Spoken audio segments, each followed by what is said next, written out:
नमस्कार। दिन भर की हर खबर से आपको करने खबरदार मैं हूं श्वेता सिंह। मैं इस समय उत्तराखंड में हूं, यानी वो राज्य जहां पर अगले साल की शुरुआत में जो 5 विधानसभा चुनाव होने हैं उनमें से एक उत्तराखंड में भी होना है। और आज उत्तराखंड के देहरादून से ही आप खबरदार होने वाले हैं, क्योंकि खबरों के लेंस में भी जिस खबर पर हमारा पहला फोकस है वो खबर चुनाव से ही जुड़ी है। सबके मन में सवाल ये उठ रहे हैं कि क्या जो 5 विधानसभा के लिए चुनाव होने हैं वो टल तो नहीं जाएंगे ओमिक्रॉन की वजह से? क्या ओमिक्रॉन उत्तर प्रदेश, पंजाब, उत्तराखंड, गोवा और मणिपुर में जनादेश को सामने लाने की चुनावी प्रक्रिया को रोक देगा? क्या कोरोना के मामले तेजी से बढ़ने पर चुनाव टलेंगे या फिर सब कुछ वैसे ही चलता रहेगा जैसा चल रहा है? क्या भीड़ से भरी विशाल रैलियों पर लॉकडाउन लगेगा? आज चुनाव आयोग ने स्वास्थ्य मंत्रालय के साथ इन गंभीर सवालों पर मंथन किया है। ये 5 चुनावी राज्यों के 25.5 करोड़ लोगों के लिए बड़ी और जरूरी खबर है। खबरदार में हम ये समझने की कोशिश करेंगे कि बढ़ते ओमिक्रॉन संक्रमण के बीच चुनाव टलने का कितना चांस है, इन 5 राज्यों में संक्रमण का हाल क्या है और वो कौन से नियम होते हैं जिनके आधार पर चुनाव को टाला जा सकता है। इस विश्लेषण में हमने एक्सपर्ट्स की राय को शामिल किया है। वैसे बाजारों और रैलियों में भीड़ को देखकर कोई भी अंदाजा लगा सकता है कि आगे क्या होने वाला है। इसके लिए किसी एक्सपर्ट की जरूरत नहीं है। आज देश भर में ओमिक्रॉन की स्टेटस रिपोर्ट आप तक पहुंचाएंगे। बाजारों से लेकर रैलियों तक भीड़ का चेकअप करेंगे और तमाम पाबंदियों और उनके संभावित असर को डिकोड करेंगे। नया साल और उसका सालाना जश्न बहुत करीब है, लेकिन लोगों के मन में यह चिंता है कि अपने करीबियों को वायरस से कैसे बचाया जाए। आज बूस्टर डोज और बच्चों की वैक्सीन पर हम आपके लिए खबरदार गाइड लेकर आए हैं। किस वैक्सीन के साथ कौन सी बूस्टर डोज लगाई जाएगी, डोज मिक्स नहीं करने का क्या मतलब है, पहले बूस्टर डोज किसे लगेगी, इसका रजिस्ट्रेशन कैसे होगा, बुजुर्गों को कौन कौन सी बीमारियां होने पर एडवांस में सुरक्षा के लिए बूस्टर डोज दी जा सकेगी। इस पूरी प्रक्रिया से जुड़ी हर जानकारी को सवाल और जवाब के रूप में आपके सामने हम रखेंगे, ताकि आपको सब कुछ एकदम क्लियर हो जाए। सरकार ने बूस्टर डोज पर जो इंतजाम किए हैं उनके बारे में भी आपको जानकारी देंगे।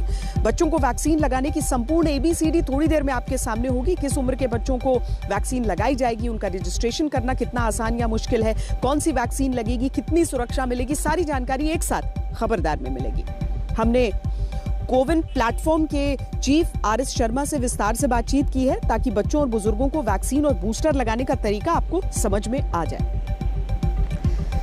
दुनिया के 195 देशों में जो सबसे बड़ा लोकतंत्र है वो है भारत, और इसी कारण यहाँ पर हर साल और हर समय कोई ना कोई चुनाव होते रहते हैं। कभी लोकसभा चुनाव, कभी विधानसभा चुनाव, कभी निकाय चुनाव, कभी पंचायत चुनाव, ये सारी चीज़ें चलती रहती हैं। अब चुनाव होगा तो प्रचार होगा, प्रचार होगा तो रैलियां होंगी तो भीड़ जुटेगी तो खतरा होगा कोविड के प्रसार का। तो इस परिस्थिति में आखिर क्या करना है और क्या चुनाव होने चाहिए या नहीं होने चाहिए, ये वजह थी कि चुनाव आयोग ने बैठक की स्वास्थ्य मंत्रालय के लोगों के साथ, और वहां पर यह चर्चा की गई कि क्या किया जाए। इसका निष्कर्ष ये निकला कि जनवरी में एक और बैठक की जाए। अब जनवरी में ही अधिसूचना जारी होनी है और उसी बैठक में दरअसल ये फैसला निकल कर आएगा कि चुनावों की तारीखों का ऐलान क्या टल सकता है या फिर नहीं टल सकता है। सबके मन में सवाल यही है कि क्या इन बड़ी बड़ी रैलियों पर लॉकडाउन लग सकता है।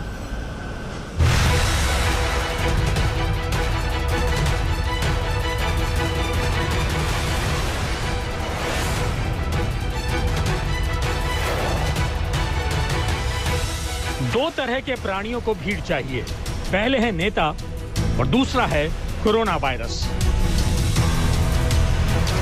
चाहे डेल्टा हो या ओमिक्रॉन, कोरोना वायरस को फैलने और अपनी शक्ति बढ़ाने के लिए भीड़ चाहिए। बाजारों की भीड़ के साथ साथ रैलियों की भीड़ इस समय चिंता और सवालों की वजह बनी हुई है। आपने नोट किया होगा कि ओमिक्रॉन संकट की गंभीरता को देखते हुए कुछ पाबंदियां लगाई गई हैं। जैसे शादियों में भीड़ लिमिट में होनी चाहिए, न्यू ईयर पार्टियां बंद होनी चाहिए, नाइट कर्फ्यू में रात में 11 बजे से लेकर सुबह 5 बजे तक सड़क पर कोई नजर नहीं आना चाहिए। लेकिन रैलियों पर अभी ऐसे नियम लागू नहीं हैं। रंग बिरंगे झंडों वाली रैलियों और ओमिक्रॉन के बढ़ते मामलों ने चुनाव आयोग को भी सोचने पर मजबूर किया कि 5 राज्यों में चुनाव करवाए जाएं या टाल दिए जाएं। इसी मुद्दे पर चुनाव आयोग ने स्वास्थ्य मंत्रालय के अधिकारियों के साथ बैठक की। इस बैठक में काफी देर तक माथापच्ची होती रही और फिर बात अगली बैठक तक टल गई। क्या इस रुख में ये संकेत भी हैं कि चुनाव होकर रहेंगे? इसका जवाब मुख्य चुनाव आयुक्त ही दे सकते हैं। जहां 5 राज्यों के चुनाव को लेकर सियासी दांवपेच लड़ाए जा रहे हैं, वहीं दूसरी तरफ चुनाव आयोग चुनाव कराने के लिए अपनी तैयारी को पुख्ता कर रहा है। आज चुनाव आयोग ने हेल्थ मिनिस्ट्री के सेक्रेटरी राजेश भूषण के साथ लंबी चौड़ी बैठक करी। इस बैठक में डेटा पर भी काफी लंबी वार्तालाप की गई। सूत्रों के हवाले से पता चला है कि चुनाव आयोग चुनाव टालना नहीं चाह रहा है और उसका दूसरा दौरा उत्तर प्रदेश में किया जाएगा। चुनाव आयोग ने हेल्थ मिनिस्ट्री और केंद्र सरकार से ये अपील करी है कि कम से कम उन राज्यों में जहां अगले 3 से 4 महीने में चुनाव कराए जाएंगे, वहां पर वैक्सीनेशन 100% कर दिया जाए। हाल ही में इलाहाबाद हाईकोर्ट ने बढ़ते ओमिक्रॉन संक्रमण की वजह से चुनाव टालने का सुझाव दिया था और इसी सुझाव पर चुनाव आयोग उन राज्यों की स्वास्थ्य रिपोर्ट लेना चाहता है जहां चुनाव होने हैं। इसीलिए चुनाव आयोग की टीम यूपी के दौरे पर जा रही है। चुनाव आयोग की टीम यूपी में 28 से 30 दिसंबर तक रहेगी। कल शाम 4 बजे वो राजनीतिक दलों के साथ बैठक करेगी। इसके बाद 29 तारीख को चुनाव आयोग की बैठक डीएम, एसपी और पुलिस अधिकारियों के साथ होनी है। इसके बाद 30 दिसंबर को मुख्य सचिव और डीजीपी के साथ बैठक होगी। फिर अंत में 30 दिसंबर को ही 12 बजे मुख्य चुनाव आयुक्त एक प्रेस कॉन्फ्रेंस करेंगे। चुनाव आयोग खुद उत्तर प्रदेश जाएगा अगले हफ्ते और वहां पे जाकर मुआयना करेगा कि स्थिति किस तरीके से है। देखिए, कोविड के केसेस तो बढ़ ही रहे हैं, सिर्फ उत्तर प्रदेश में नहीं बट बाकी और कई जगहों पे भी बढ़ रहे हैं। बताइए। प्रेस कॉन्फ्रेंस में सीईसी साहब ने कहा कि वो पूरी तरह तैयार हैं। यही एक्सपेक्टेड है election commission of India, largest democracy से, कि आफ्टर ऑल बिहार में इतने अच्छे इलेक्शन कराए ही थे क्योंकि गाइडलाइंस हमारी परफेक्ट है। उसके सिर्फ इन्फोर्समेंट का इशू है जिसके लिए उन्होंने एश्योरेंस दिया। बड़ी खुशी की बात है। चुनाव कराने की चुनौती ओमिक्रॉन के आने के बाद और कड़ी हो गई है, लेकिन अब सवाल यही है कि चुनाव आयोग देश में मंडरा रहे ओमिक्रॉन के खतरे के बीच क्या कर सकता है। चुनाव टालने और रद्द करने के नियम क्या है, इस पर संविधान क्या कहता है। संविधान के अनुच्छेद 324 के तहत चुनाव आयोग चुनाव कराने को स्वतंत्र है। लोक प्रतिनिधित्व अधिनियम 1951 में चुनावों को रद्द करने या टालने की प्रक्रिया बताई गई है। धारा 52 में ये प्रावधान है कि चुनाव का नामांकन भरने के आखिरी दिन सुबह 11 बजे के बाद अगर किसी उम्मीदवार की मौत हो जाती है तो उस सीट पर चुनाव को टाला जा सकता है। धारा 57 के तहत अगर चुनावी राज्य में दंगा फसाद या प्राकृतिक आपदा आती है तो वहां चुनाव टाला जा सकता है। कोरोना महामारी भी एक आपदा है। धारा 324 में ये प्रावधान है कि अगर किसी जगह पर पैसों का दुरुपयोग हो रहा है या वोटर्स को घूस दी जा रही है तो ऐसी स्थिति में चुनाव को टाला या रद्द किया जा सकता है। अगर किसी मतदान केंद्र पर बूथ कैप्चरिंग का मामला सामने आता है तो वहां पर भी चुनाव को रद्द किया जा सकता है। ऐसा लोक प्रतिनिधित्व अधिनियम की धारा 58 में कहा गया है। तीसरी लहर का चुनाव से इतना डायरेक्टली ताल्लुक नहीं है क्योंकि लहर तो पूरी देश में आ रही है और इलेक्शन 5 स्टेट्स में होने हैं। तो ये ज़रूर है कि जहाँ पे भी लार्ज गैदरिंग्स होंगी वहाँ पे प्रॉब्लम का बढ़ने की पॉसिबिलिटी होती है। लेकिन इलेक्शन कमीशन ने जो गाइडलाइंस बनाई थी पिछले साल बिहार के इलेक्शन से पहले, पूरी दुनिया के एक्सपीरियंस को देखते हुए और उनसे कंसल्ट करके उन्होंने बहुत अच्छी गाइडलाइंस बनाई थी। उसको हम इम्प्लीमेंट करेंगे तो कोई सवाल ही नहीं होता कि इस प्रॉब्लम में कोई इजाफा हो सके। चुनाव टालना और चुनाव रद्द होना ये दो अलग अलग बातें हैं। देश में विधानसभा या लोकसभा सीटों पर चुनाव रद्द होना और दोबारा चुनाव होना आम बात है, लेकिन ऐसे कम ही मौके आए हैं जब पूरे चुनाव को ही टालना पड़ा हो। 1991 के लोकसभा चुनाव में पहले फेज की वोटिंग के बाद पूर्व प्रधानमंत्री राजीव गांधी की हत्या हो गई थी। इसके बाद अगले 2 फेज के चुनाव में आयोग ने करीब 1 महीने तक चुनाव टाल दिए थे। 1995 में बिहार विधानसभा चुनाव के दौरान बूथ कैप्चरिंग के मामले सामने आने के बाद 4 बार तारीखें आगे बढ़ाई गई थी। बाद में अर्धसैनिक बलों की निगरानी में कई चरणों में चुनाव हुए थे। अगर कोरोना का देखते हुए चुनाव को लंबे वक्त के लिए टाला गया तो 5 राज्यों में राष्ट्रपति शासन लगाया जा सकता है। संविधान में एक बार 6 महीने के लिए शासन लगाने का प्रावधान है। उसके बाद इसे एक बार फिर से बढ़ाया भी जा सकता है। ओमिक्रॉन के बढ़ते केसेस को मद्देनजर रखते हुए 5 राज्यों में होने वाले चुनाव को लेकर आज चुनाव आयोग में एक बहुत ही महत्वपूर्ण बैठक हुई, जहां पे हेल्थ सेक्रेटरी राजेश भूषण के साथ चुनाव आयोग के ऑफिशियल्स मिले। उसमें ये तय हुआ है कि ओमिक्रॉन को लेके एक पूरी रिपोर्ट चुनाव आयोग में सबमिट करना होगा, जिसके बाद जनवरी के फर्स्ट वीक में राजेश भूषण के साथ फिर से एक बैठक होगी और उस बैठक में ये तय होगा कि चुनाव इन 5 राज्यों में किस माहौल में होगा, क्या वो प्रोटोकॉल्स होंगे या फिर क्या इन राज्यों के चुनाव को पोस्टपोन किया जाए। दिल्ली से श्रेया के साथ ब्यूरो रिपोर्ट, आज तक।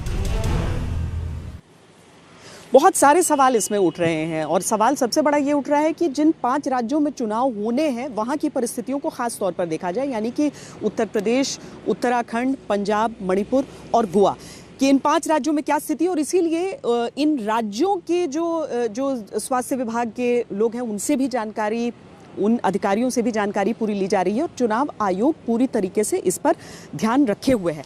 अब सवाल उठता है कि विकल्प क्या क्या है उसके सामने, चुनाव को कुछ दिनों के लिए आगे टालना या फिर ये देखना कि ऐसे यानी कि चुनावी रैलियों जैसी चीज़ों पर प्रतिबंध लगाया जा सकता है। क्या ये मुमकिन है? चुनाव प्रचार के लिए जो रैलियां इतनी ज़्यादा ज़रूरी है, क्या वहाँ पर किसी तरह की पाबंदी या लोगों की भीड़ की कमी या किसी तरह का कोई गाइडलाइन आ सकता है? और जो राजनीतिक पार्टियां हैं वो इसे लेकर क्या सोचती हैं?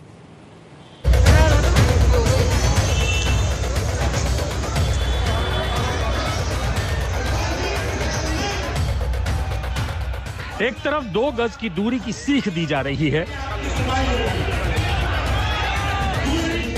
और दूसरी तरफ रैलियों में कंधे से कंधे रगड़े जा रहे हैं।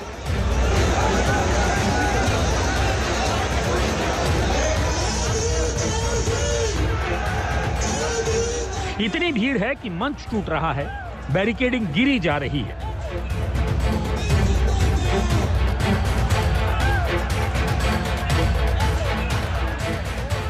भारत विरोधाभासों का देश है। एक तरफ ओमिक्रॉन के दौर में बाजारों में भीड़ पर चिंता जताई जा रही है, दूसरी तरफ उस नाइट कर्फ्यू का ऐलान है जिसके असर का वैज्ञानिक विश्लेषण होना अभी बाकी है। इस सबके बीच रैलियों के दृश्य चिंताओं की ऊंची लहरें पैदा कर रहे हैं। आज बीजेपी नेता वरुण गांधी ने भी रैलियों की भीड़ पर सवाल उठाए हैं।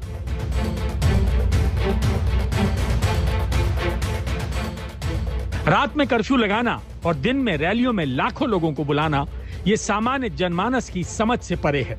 उत्तर प्रदेश की सीमित स्वास्थ्य व्यवस्थाओं के मद्देनजर हमें ईमानदारी से ये तय करना पड़ेगा कि हमारी प्राथमिकता भयावह ओमिक्रॉन के प्रसार को रोकना है या चुनावी शक्ति प्रदर्शन।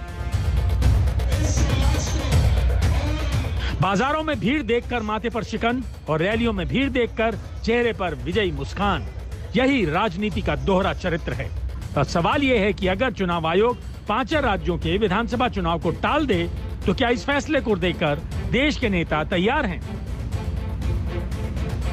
देखिए, भारतीय जनता पार्टी को जमीनी हकीकत का अंदाजा हो चुका है और इसलिए भारतीय जनता पार्टी की एक कोशिश है कि किसी तरह से चुनाव को टाला जाए, क्योंकि 5 राज्यों में उनकी स्थिति बहुत दयनीय है, ख़ास तौर पर उत्तर प्रदेश में। तो अब बहाना क्या हो सकता है? तो कोरोना बहाना एक हो सकता है। तो कोरोना के बहाने उस मामले को उलझाने की कोशिश हो रही है और टालने की कोशिश हो रही है। कि एक तरफ माननीय प्रधानमंत्री जी 10 बजे रात को परसों आगाह करते हैं देश को, और फिर मैं दिन भर जब उन्हीं का विजुअल और उनकी पार्टी का विजुअल देखता हूँ, बाकी दलों का भी, तो वो चिंता का विषय होता है।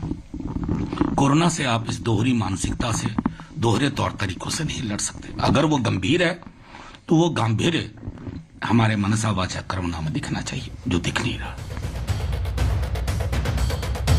ओमिक्रॉन से देश के लोगों की जान बचानी है, ये एक आदर्शवादी बात है, लेकिन इस महामारी के बीच चुनाव हो या नहीं, रैलियां हो या नहीं, ये विशुद्ध राजनीति है और इस पर राजनीति के खिलाड़ी ज्यादा बोलना नहीं चाहते।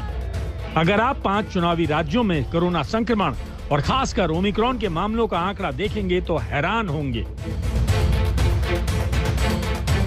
स्वास्थ्य मंत्रालय से मिला डेटा बताता है कि देश में भले ही ओमिक्रॉन तेजी से बढ़ रहा हो, लेकिन यूपी में इसके मात्र 2 मरीज हैं, उत्तराखंड में 1, पंजाब में कोई केस नहीं है, गोवा में 1 और मणिपुर में भी 1 केस है। यानी 5 चुनावी राज्यों में जिनकी कुल आबादी 25.5 करोड़ है, उनमें ओमिक्रॉन के सिर्फ 5 केस हैं, जबकि देश में ओमिक्रॉन के 500 से ज्यादा मामले हैं। ऐसा लगता है जैसे जिन राज्यों में चुनाव है वहां ओमिक्रॉन ने जाने से इनकार कर दिया है। जब देश में कोरोना की दूसरी लहर आई थी तब रोजाना 2 लाख मामले आते थे। उस दौरान पश्चिम बंगाल, असम, केरल और तमिलनाडु में चुनावी रैलियां हो रही थी। तब भी आज की ही तरह सवाल उठ रहे थे, लेकिन चुनाव हुए, लोग कोरोना के शिकार भी हुए और उनकी मृत्यु भी हुई। उस वक्त जब चुनाव आयोग ने मतदान की तारीखों का ऐलान किया था तब पश्चिम बंगाल में कोरोना के 200 केस रोज आ रहे थे, लेकिन 2 मई 2021 को जब नतीजे आए तो अचानक पता चला कि 17,500 कोरोना मरीज रोज मिल रहे थे। 2 मार्च को पश्चिम बंगाल में कोरोना से एक भी व्यक्ति की मौत दर्ज नहीं की गई थी, लेकिन 2 महीने बाद 2 मई को कोरोना से मरने वालों की तादाद 100 को पार कर गई। क्या इसका मतलब ये समझा जाए कि चुनाव के दौरान या उसके ऐलान से पहले कोरोना के केस नहीं आते और जब ये चुनाव खत्म होने लगते हैं तो उनकी असली तस्वीर सामने आती है? आपको हैरानी होगी जानकर कि चुनाव के बीच यानी 1 अप्रैल से 14 अप्रैल के दौरान पश्चिम बंगाल में कोरोना केस 420% बढ़े थे, असम में 532%, तमिलनाडु में 159%, केरल में 103% और पुडुचेरी में 165% बढ़ गए थे। इन 5 राज्यों में कोरोना से होने वाली मौतों का औसत भी 45% बढ़ गया था। ब्यूरो रिपोर्ट, आज तक।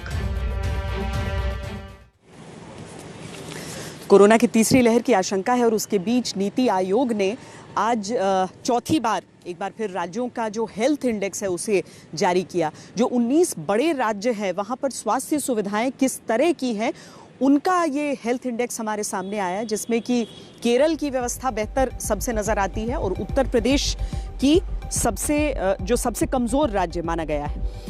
हम केवल चुनावी राज्यों की ही बात करें तो स्वास्थ्य सेवाओं के मामले में पंजाब 8वें, उत्तराखंड 15वें और उत्तर प्रदेश 19वें यानी आखिरी स्थान पर है।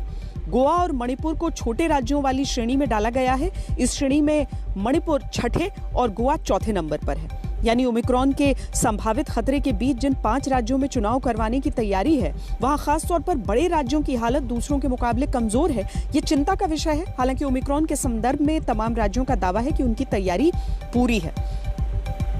लेकिन कोरोना का जो ये ओमिक्रॉन वेरिएंट है उसके विकराल होते रूप के बीच अच्छी खबरें भी हैं। अच्छी खबर ये कि 3 तारीख से यानी कि जो पहला सोमवार होगा नए साल का, तब से जो बच्चे हैं 15 से 18 साल की आयु वर्ग में उनके वैक्सीनेशन ड्राइव की शुरुआत हो रही है और 10 तारीख से शुरुआत हो रही है 60 साल से ऊपर के और साथ में जो हेल्थ वर्कर्स हैं उनके लिए एक प्रिकॉशन डोज की ड्राइव।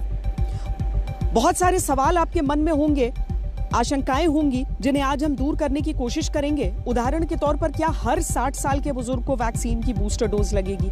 बुजुर्ग किस वैक्सीन की बूस्टर डोज लगवाएं, क्या ये अपने हिसाब से तय किया जा सकता है? बूस्टर डोज कितने समय के अंतर के बाद लगवाया जा सकता है? अगर आपको भी इस तरह के सवाल परेशान कर रहे हैं तो हमारी ये रिपोर्ट देखिए।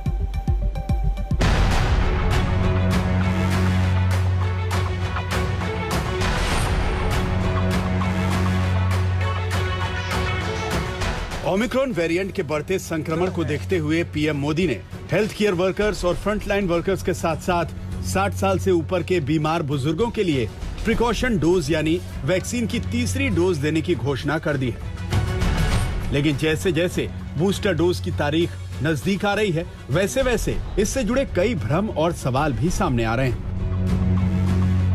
ज्यादातर लोगों के मन में सवाल है कि क्या बूस्टर डोज देश के हर नागरिक को लगेगी? इसका जवाब है नहीं। देश में सिर्फ कोरोना से सीधी लड़ाई लड़ रहे 3 करोड़ फ्रंटलाइन वर्कर्स और हेल्थ केयर वर्कर्स को प्रिकॉशन डोज लगाई जाएगी। इसके अलावा 60 साल से ऊपर के ऐसे बुजुर्ग जिन्हें कोई गंभीर बीमारी है वो भी डॉक्टर की सलाह पर तीसरी डोज ले सकते हैं। हालांकि बुजुर्गों के लिए ये बूस्टर डोज लेना अनिवार्य नहीं है, लेकिन कोरोना के बढ़ते संक्रमण को देखते हुए तीसरी डोज लेना वायरस से आपकी सुरक्षा को मजबूत कर देगा। 8 वर्ष से ऊपर की आयु के कोमॉर्बिडिटी वाले नागरिकों को उनके डॉक्टर की सलाह पर वैक्सीन की प्रिकॉशन डोज का विकल्प उनके लिए उपलब्ध होगा। प्रिकॉशन की दृष्टि से सरकार ने निर्णय लिया है कि हेल्थ केयर और फ्रंटलाइन वर्कर्स को वैक्सीन की प्रिकॉशन डोज भी प्रारंभ की जाए। दूसरा सवाल है कि क्या अपनी मर्जी की वैक्सीन का बूस्टर डोज लगवाया जा सकता है? जवाब है बिल्कुल नहीं। जिस व्यक्ति को जिस वैक्सीन की पहली 2 डोज लगी है उसी वैक्सीन की तीसरी डोज लगाई जाएगी। अगर आपको कोविशील्ड की पहली और दूसरी डोज लगी है तो कोविशील्ड की ही बूस्टर डोज लगेगी, और जिसे कोवैक्सीन की दोनों डोज लगी हैं उसे बूस्टर डोज में कोवैक्सीन ही लगाई जाएगी। हालांकि दुनिया भर के कई एक्सपर्ट्स का मानना है कि तीसरी डोज अलग वैक्सीन की होनी चाहिए। जैसे अगर पहली 2 कोवैक्सीन की लगी है तो तीसरी डोज कोविशील्ड की होनी चाहिए। इसी तरह अगर पहली 2 कोविशील्ड की लगी तो तीसरी डोज कोवैक्सीन की लगे। लेकिन सरकार की ओर से अभी मिक्स्ड वैक्सीन की बात सामने नहीं आई। आइडियली बूस्टर का मतलब होता है उसी इम्यूनिटी को बूस्ट करना, ठीक है, जो एग्जिस्टिंग है। तो जिस वैक्सीन से वही देनी चाहिए, क्योंकि हमें अभी सारे वैक्सीन का लॉन्ग टर्म इफेक्ट भी देखना है, अच्छे इफेक्ट भी बुरे इफेक्ट भी। अगर हम मिक्स करते रहेंगे तो किसी की कोई जवाबदेही नहीं रहेगी अगर कोई बैड इफेक्ट आता है तो। उस लिहाज से भी, साइंस के लिहाज से भी जो है, अगर बूस्टर देना है तो जिनको जो वैक्सीन लगी है वही देना चाहिए, क्योंकि अभी तक जो एविडेंसेस है कि दोनों वैक्सीन सेफ है और इफेक्टिव है, बट लॉन्ग टर्म हमें सेफ्टी और इफिकेसी का नहीं पता, इसलिए उनको वही देना चाहिए। क्रॉस करने की जो है कोई जरूरत नहीं है, क्योंकि फिर जो है अकाउंटेबिलिटी खत्म हो जाती है और वह साइंस के लिए अच्छा नहीं होगा। एक जरूरी सवाल यह भी है कि कितने अंतराल से तीसरी डोज लगाई जाए। बूस्टर डोज लगवाने के लिए जरूरी है कि दूसरी और तीसरी डोज के बीच 9 से 12 महीने का अंतर हो। उदाहरण के तौर पर 10 जनवरी से उन्हें तीसरी डोज लगाई जाएगी जो इस साल जनवरी से मार्च के बीच दूसरी डोज ले चुके हैं। बहुत से लोगों के मन में एक सवाल यह भी है कि अगर 60 साल का कोई बुजुर्ग जिन्हें कोई बीमारी नहीं, तो क्या वो भी तीसरी डोज लगवा सकते हैं? जी नहीं, 60 साल से ऊपर के सिर्फ उन्हीं बुजुर्गों को तीसरी डोज लगवाने का विकल्प है जो 22 तरह की गंभीर बीमारियों से जूझ रहे हैं। इन बीमारियों को सरकार ने कोमॉर्बिडिटीज लिस्ट में शामिल किया है। कई बुजुर्गों के मन में सवाल भी है कि क्या बूस्टर डोज लगवाना अनिवार्य है। दुनिया भर के वैज्ञानिक ये साफ कर चुके हैं कि इम्यूनिटी को बढ़ाने के लिए बूस्टर डोज जरूरी है। कोरोना के खिलाफ वैक्सीन से बनी इम्यूनिटी कुछ महीनों बाद कम होने लगती है, ऐसे में वैक्सीन की बूस्टर डोज जरूरी है। इसके अलावा कोरोना के नए ओमिक्रॉन वेरिएंट ने इसकी जरूरत और बढ़ा दी है, क्योंकि नया वेरिएंट वैक्सीन ले चुके लोगों को भी शिकार बना रहा है। इसमें सबसे ज्यादा खतरा बुजुर्गों और हेल्थ केयर वर्कर्स और फ्रंट लाइन वर्कर्स को है, इसलिए तीसरी डोज लगाई जा रही है। वैक्सीन जो है इन्फेक्शन को रोकने में उतना कारगर नहीं होता है, सारी वैक्सीन, इवन मैन्युफैक्चरर्स भी कहते हैं। ज्यादातर हमारे एक्सपर्ट्स को शायद ये पता नहीं होता है, हाँ, लेकिन वह सीवियरिटी और डेथ कम करता है। तो पहला ऑब्जेक्टिव तो इसका मतलब ये नहीं है, हम उसके लिए नहीं दे रहे हैं। इसके लिए जो है इन्फेक्शन को रोकने के लिए बच्चों में, जो एक लोग ये भी कहते हैं कि नहीं बच्चे इन्फेक्शन लेके आएंगे, तो इन्फेक्शन को कंट्रोल नहीं करता। वैक्सीनेशन के बाद भी इन्फेक्शन हो रहा है और पूरी दुनिया में हो रहा है, ब्रेक थ्रू इन्फेक्शन हो रहा है। अब आगे की क्या सीवियरिटी कम करता है? तो डेफिनेटली एडल्ट में सीवियरिटी कम करता है, 80 to 90% सीवियरिटी कम करता है। इसलिए मैं रोज कहता था कि नहीं, एडल्ट को अगर सस्टेनेबल पॉपुलेशन है तो उसको देना चाहिए। सस्टेनेबल मैं उनको कहता हूं जिनमें जो है इन्फेक्शन ना हुआ हो, क्योंकि जो भी ग्लोबल एविडेंस है इन्फेक्शन होने के बाद जिनकी डेथ होनी थी होगी, लेकिन जो बच गए, जो रिकवर है, वो बेस्ट प्रोटेक्टेड है। इसके अलावा एक सवाल यह भी है कि क्या 60 से कम उम्र के लोग जिन्हें गंभीर बीमारी है उन्हें तीसरी डोज लगाई जा सकती है? जी नहीं, अभी तीसरी डोज सिर्फ front line workers, health care workers और गंभीर बीमारी से जूझ रहे 60 साल से ऊपर के बुजुर्गों को ही लगाई जाएगी। अगर आपको कोई गंभीर बीमारी है लेकिन उम्र 60 साल से कम है तो तीसरी डोज नहीं लग सकती। ज्यादातर लोग ये जानना चाहते हैं कि तीसरी डोज सभी के लिए क्यों नहीं। अब तक की स्टडी में पाया गया है कि वैक्सीन का असर 6 से 8 महीने बाद कम हो जाता है। Health care workers, front line workers, बुजुर्ग और बीमार लोगों को टीका लगवाया करीब 1 साल होने वाला है, जबकि 18 साल से ऊपर के लिए वैक्सीनेशन शुरू हुए अभी लगभग 6 महीने ही हुए हैं। यही वजह है कि तीसरी डोज अभी सबके लिए नहीं आ रही। हो सकता है आने वाले समय में सरकार इस पर विचार करे और देश के सभी लोगों को बूस्टर डोज दी जाए। मिलन शर्मा के साथ आज तक ब्यूरो। बच्चों की वैक्सीन कब लगेगी, इस सवाल से सब परेशान रहे, अभिभावक चिंता में डूबे रहे। लेकिन अब उन 10 करोड़ बच्चों के माता पिता के लिए अच्छी खबर आई कि 3 जनवरी से इसकी शुरुआत हो जाएगी। हालांकि जो ट्रायल्स हुए वो 12 साल से ऊपर के बच्चों पर हुए, 12 से 18 साल के आयु वर्ग के हुए, लेकिन जो पहली बार लगाई जा रही है वैक्सीन वो 15 से 18 साल के बीच। हालांकि इस पर सवाल उठे, लेकिन सीधी सी बात यह है कि 15 साल से ऊपर के बच्चों में जिस तरह का असर देखा गया कोविड का, वो उससे छोटे उम्र के बच्चों में कम देखा गया था। बहरहाल इसके अलावा अगर आपके मन में इसे लेकर सवाल उठ रहे हैं तो हमने जानकारों से बातचीत करके आपके लिए ये गाइड तैयार की है।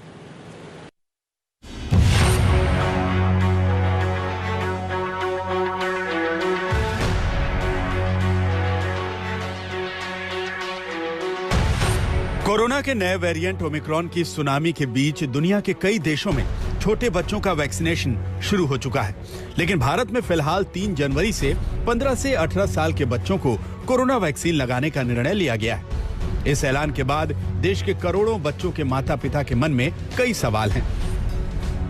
पहला सवाल यह है कि 3 जनवरी से शुरू होने वाले वैक्सीनेशन के लिए रजिस्ट्रेशन कब और कहां होगा। इसके लिए आप भारत सरकार के कोविन ऐप पर 1 जनवरी से रजिस्ट्रेशन करवा सकते हैं। इसके अलावा वैक्सीनेशन सेंटर पर जाकर सीधे भी ऑन साइट रजिस्ट्रेशन करवाया जा सकता है। यहाँ ये देखते हैं कि ऑनलाइन वैक्सीनेशन के रजिस्ट्रेशन की प्रक्रिया क्या है। सबसे पहले कोविन ऐप पर जाएं, अपना मोबाइल नंबर डालें, OTP आएगा, इसे डालकर लॉगिन करें। ध्यान रहे, अगर परिवार में मौजूद 4 सदस्य एक नंबर से रजिस्ट्रेशन करवा चुके हैं तो नए नंबर से रजिस्ट्रेशन कराना होगा। इसके बाद बच्चे की आयु को साबित करने के लिए Aadhaar card, driving licence, PAN card, passport, voter ID या 10वीं की मार्कशीट ID प्रूफ के तौर पर अपलोड कर सकते हैं। मेंबर जोड़ने के बाद आप अपने नजदीकी एरिया का पिन कोड डालें ताकि आप वैक्सीनेशन सेंटर की लिस्ट देख सकें। इसमें वैक्सीनेशन की डेट और टाइम को चुनें। वैक्सीनेशन सेंटर पर आपको रेफरेंस ID और सीक्रेट कोड की जानकारी देनी होगी जो आपको रजिस्ट्रेशन करने पर मिलती है। आप अपनी ID प्रूफ लेकर वैक्सीनेशन सेंटर पर जाकर भी वैक्सीन लगवा सकते हैं। सबसे जरूरी सवाल ये कि बच्चों को कौन सी वैक्सीन लगवाई जाए। देश में सरकार ने अभी 15 से 18 साल के बच्चों के लिए कोवैक्सीन को अप्रूवल दिया है। हालांकि भारत सरकार ने कोवैक्सीन को 12 से 18 साल की उम्र के बच्चों के लिए इमरजेंसी इस्तेमाल की मंजूरी दी है, लेकिन सरकार ने अभी 15 से 18 साल के बच्चों को ही वैक्सीनेशन शुरू करने का फैसला लिया है। देखिए, जहां तक कोवैक्सीन की बात है, कम से कम दुनिया में सबसे सेफेस्ट वैक्सीन में से एक वैक्सीन है कोवैक्सीन। बच्चों में मेरा सेफ्टी कंसर्न है क्योंकि कोविड से सीवियरिटी नहीं है, वैक्सीन से सीवियरिटी क्या है। अगर देना ही है तो कोवैक्सीन शायद बेस्ट ऑप्शन है अभी की डेट में। हमें जो है क्योंकि टेस्टेड टेक्नोलॉजी पे है, सेम टेक्नोलॉजी पे हम बाकी वैक्सीन भी यूज करते हैं। आपका पोलियो का वैक्सीन यूज करते हैं तो कई वैक्सीन यूज करते हैं, पुरानी टेक्नोलॉजी है।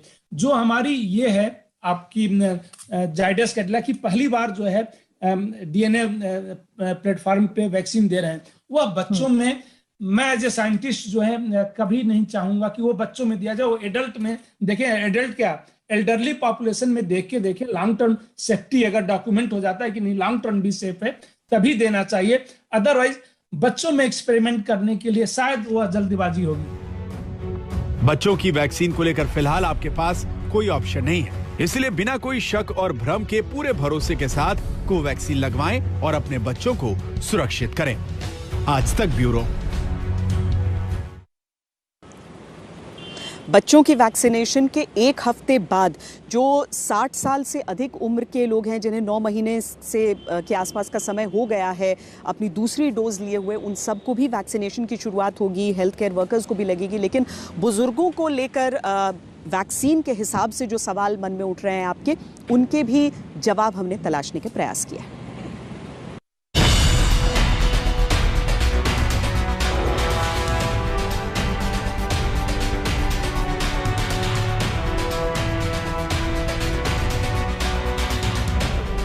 10 जनवरी से 60 साल से ज्यादा उम्र के बुजुर्गों को बूस्टर डोज का महाअभियान शुरू होने वाला है।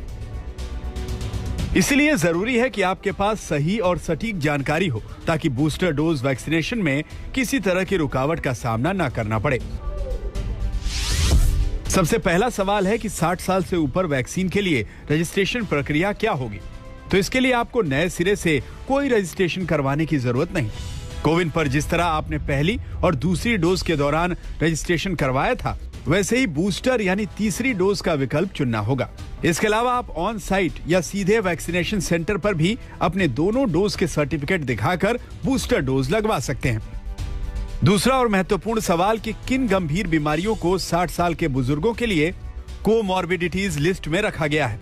भारत सरकार की कोमॉर्बिडिटीज लिस्ट में 22 बीमारियां शामिल हैं, जिनकी पुष्टि आप अपने डॉक्टर से भी कर सकते हैं। इसमें डायबिटीज, किडनी की बीमारी या डायलिसिस, कार्डियोवैस्कुलर बीमारी, stem cell transplant, cancer, cirrhosis, sickle cell disease, steroids का लंबे समय तक इस्तेमाल, immunosuppressant drugs, muscular dystrophy, respiratory system पर एसिड अटैक, हाई सपोर्ट की जरूरत वाले विकलांग, मूक बधिर, अंधापन जैसी विकलांगता के शिकार या सांस की बीमारी की वजह से जो 2 साल अस्पताल में रहे। अब सवाल यह है कि इन बीमारियों के लिए सर्टिफिकेट कैसे मिलेगा। तो इसके लिए बीमार बुजुर्गों को मेडिकल सर्टिफिकेट किसी रजिस्टर्ड डॉक्टर से बनवाना होगा। इस सर्टिफिकेट को मरीज के हस्ताक्षर के साथ कोविन पोर्टल पर अपलोड किया जा सकेगा। इसके अलावा हार्ड कॉपी लेकर सीधे वैक्सीनेशन सेंटर भी जा सकते हैं। सरकार ने यह स्पष्ट कर दिया है कि तीसरी डोज तभी दी जाएगी जब बुजुर्गों के पास कोमॉर्बिडिटीज सर्टिफिकेट मौजूद होगा। वैक्सीन की डोज लेने के इच्छुक बुजुर्गों को पहले एक मेडिकल सर्टिफिकेट बनवाना होगा। इसमें इस बात की पुष्टि होगी कि वो किस तरह की गंभीर बीमारी के कारण कोरोना वायरस की चपेट में आ सकते हैं। आज तक ब्यूरो। बच्चों की वैक्सीन की डोज और बुजुर्गों और हेल्थ वर्कर्स के लिए जो बूस्टर डोज है, उस पूरी प्रक्रिया को समझने के लिए हमने कोविन प्लेटफॉर्म के चीफ आर.एस. शर्मा से खास बातचीत की। सर, इस वक्त प्रधानमंत्री ने 15 से 18 वर्ष के बच्चों के लिए भी वैक्सीनेशन को ओपन कर दिया है, तो क्या उनका रजिस्ट्रेशन जो है कोविन प्लेटफॉर्म में अलग से होगा? क्योंकि कोविन प्लेटफॉर्म में एक ऑप्शन ये भी दिया गया था कि परिवार एक साथ रजिस्टर कर सकते हैं, तो क्या इन बच्चों का रजिस्ट्रेशन परिवार के अंतर्गत आएगा या फिर अलग से भी रजिस्टर किया जा सकता है कोविन पर? देखिए, ये बहुत अच्छा प्रश्न है। जो नियम पहले बनाया गया था कि 4 व्यक्ति तक एक परिवार के लोग एक मोबाइल फोन पर 4 व्यक्तियों तक रजिस्ट्रेशन हो सकता है। तो अगर मान लीजिए किसी परिवार में पति पत्नी का रजिस्ट्रेशन हो चुका है, उन्होंने जैब्स ले चुके हैं और उनको अगर जोड़ना है अपने बच्चों को, तो कोई उसमें समस्या नहीं है। तो 4 तक चाहे कोई भी उनको बच्चों को जोड़ सकता है। और अगर मान लीजिए पहले से 4 सदस्य पूरे हो चुके हैं, तो एक नए मोबाइल फोन पर बच्चे भी जोड़ सकते हैं, इसमें कोई समस्या नहीं है। तो या तो पहले से अगर वैकेंसी है, 4 में से कमी है, उसमें जोड़ लें, या फिर नया मोबाइल नंबर लेके नए तरीके से रजिस्ट्रेशन करवा लें। दोनों ही चीजें मान्य है। सर, इस वक्त भी क्या कोविन प्लेटफॉर्म पर कौन सी वैक्सीन ली जानी है, उसकी चॉइस मिलेगी लोगों को जो रजिस्टर करेंगे? बिल्कुल मिलेगी चॉइस। और आप जानती हैं कि जब चाहे वो पेड वैक्सीन हो, चाहे वो नॉन पेड वैक्सीन हो, उसमें दिखाया जा रहा है कि कौन सी वैक्सीन किस अस्पताल में कहाँ वैक्सीनेशन सेंटर पे उपलब्ध है, तो वो जानकारी अभी भी मिलती रहेगी। ये जरूर है कि जो 15 से 18 वर्ष के बच्चे हैं, उनको वही वैक्सीन लगाई जाएगी जिनका अप्रूवल हमारे जो रेगुलेटर हैं उन्होंने दे दिया है बच्चों के लिए। खबरदार में आज के लिए इतना ही। देश और दुनिया की बाकी खबरों के लिए आप देखते रहिए आज तक। आज तक बेमिसाल 20